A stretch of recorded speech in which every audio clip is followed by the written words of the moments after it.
edition of Engineering Briefs. Today we have with us a man who's a jack of all trades. He's a student, he's a politician, he's a businessman. So let's dive straight into today's interview. So dear guest for today, could you kindly tell us about yourself? Who are you and then what are you doing here in the college of engineering?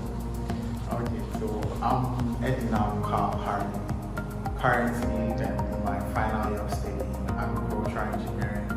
I hold the position of Deputy Public Relations Officer within the Ghana Engineering Students Association, and I also serve as the Judicial Chairperson for the Ghana Agricultural Engineering Students Association.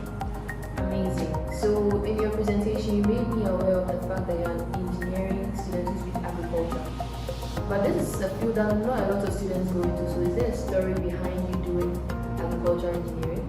Well, I don't know how to describe the story, but then I've had a thing for cars already. But then I've always dreamt of becoming an automobile engineer.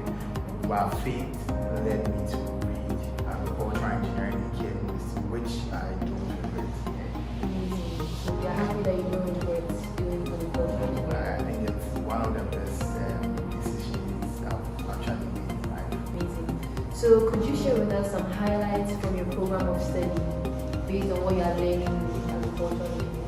Okay, so I would like to talk about two particularly impactful courses. The first is the computer-aided design and manufacturing software, where you learn to understand the machine architecture. And I would also like to my second favorite is farm power and machinery. That's where that program of course talks about agricultural machines. That's the parts, there's the tractors, the furrows, all those implements. And by God's grace, I've gotten the opportunity to have a practical experience on how to use those machines in my study in the college. It's been 4 years down the road. Are there any memorable experiences you've had? Okay, so with academics, I would like to talk about the field trip my department had when we traveled to Eastern Region to visit the Ghana Oil Palm Development Company Limited, where that's inquiring. It was quite a lengthy journey.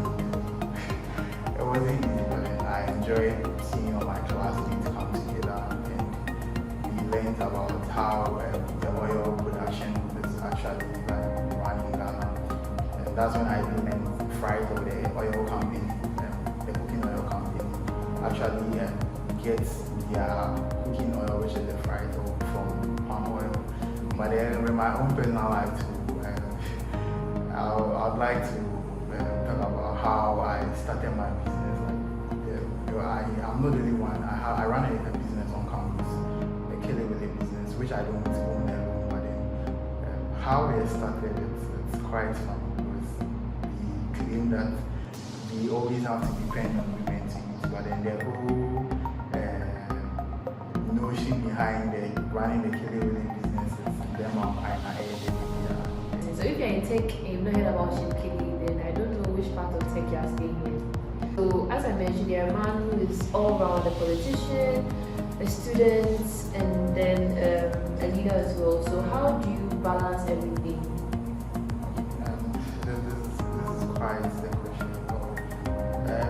Me balancing all these lifestyles, I would say God is my cornerstone. I lean on Him.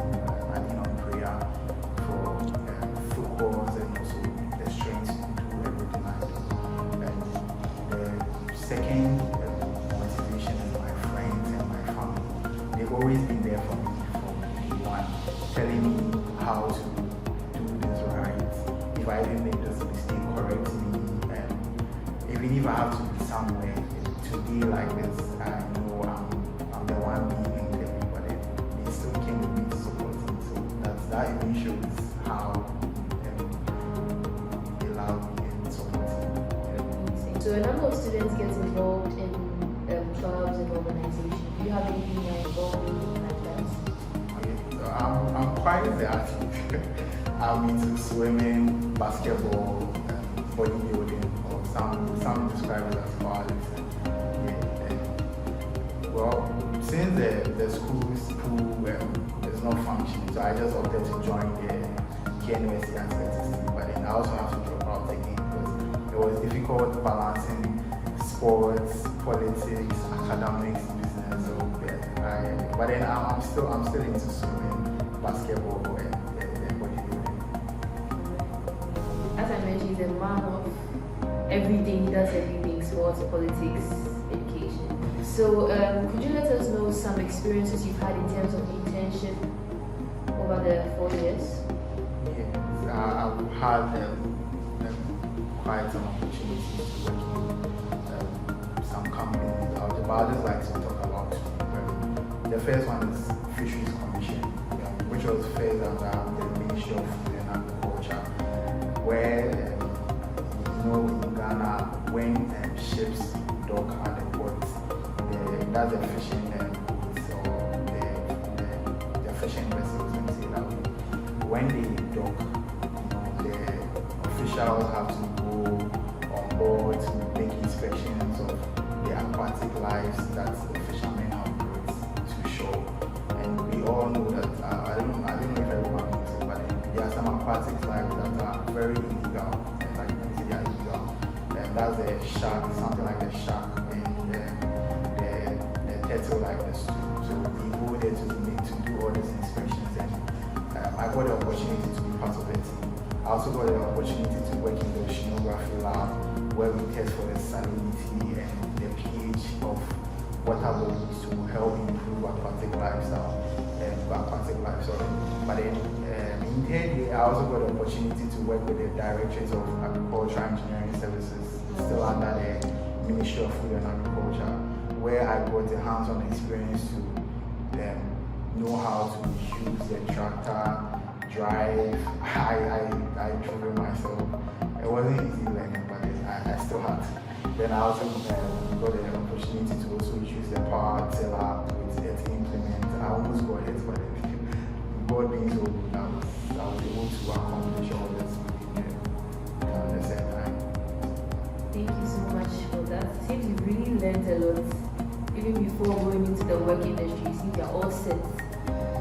Based on the knowledge you've gained, how do you think you can use it for the work industry? Okay, so being an engineer, I think I'm on the right track, knowing how to operate most of these machines that, as I said earlier, the tractors,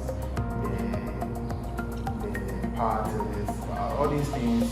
They really bring money, let me say that. I think that's the reason why we are trying to get this to get money. But then aside my life as an engineer, I also have a business which I said earlier, and I'm hoping to expand after school.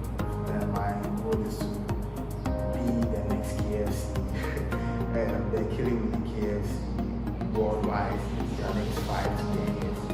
So we are blessed to be in this amazing college. So I'd like to ask, how have the people around you, students, lecturers, helped you in your personal growth here? So I'm greatly appreciative of being a member of this college. It hasn't been easy though. I remember second year, that was my first time going to politics in KNUST. And that one, it was even a friend that had to force me to stand for a position in my department, which my mom being my #1 cheerleader. I came out successful. I won, and with the encouragement from lecturers and best friends, I've been able to move from department level positions to faculty level positions and even now college level. So I'm very grateful for this level of encouragement I have around me. Amazing. You're indeed blessed to be in college of engineering. We are approaching your final days here in the college as a final year student. Do you have any short-term or long-term goals you'd like to share with us? So with a short-term goal, I don't with my short-term goal, let me say it that way, that's me graduating from this college with flying colors. But in my long-term goal, feel as I'm cultural engineer, I'm hoping to continue to have my master's, my PhD doctorate. Maybe if I become a professor someday, I'm hoping for that. But then with my business life too, I want to go worldwide, be the only kelewele brand in the world where you can even travel from Ghana to USA and still get the opportunity to enjoy kelewele like you are still in Ghana, hot and always spicy. We can't wait to see that. So I have two last questions I want to find out. Do you have any piece of advice for our viewers, especially for those who are starting first year, fresh in the system? What would you say to them? I think this advice should go to everyone, not just first year, because we even in final year, we still find it difficult and managing our time, which is very bad as students. So I would like to emphasize on we taking time management very serious. The university might seem like a place where there are no rules, you can go out, come back the next day, nobody questions you on why you are even coming in late. But then if you follow that lead, you end up failing as a student, academically and even personally, because you might end up drifting from the reason why you even came in the first place. Yes, so I'll emphasize on time management, knowing what to do at the right time. The second thing I would like to advise on is networking, building connections with people. Using myself for example, I have been through a lot. Where I am today, it's by God's grace. But then if I tell you I did it alone to it, I got the support from friends, people from faraway places. I just meet them once, but then because of the network I've built around myself, I'm able to still go far. And I'm even hoping to go far more than this. So I would advise that when we go out, we go from lectures instead of rushing to the remote. Let's just try and at least smile to people and meet people. Yes. Two main things: time management, networking, smile to someone to be. So all too soon we are coming to a close, but then I'd like to find out, how would you describe your overall experience in just a few words? I would describe my experience as a pivotal experience.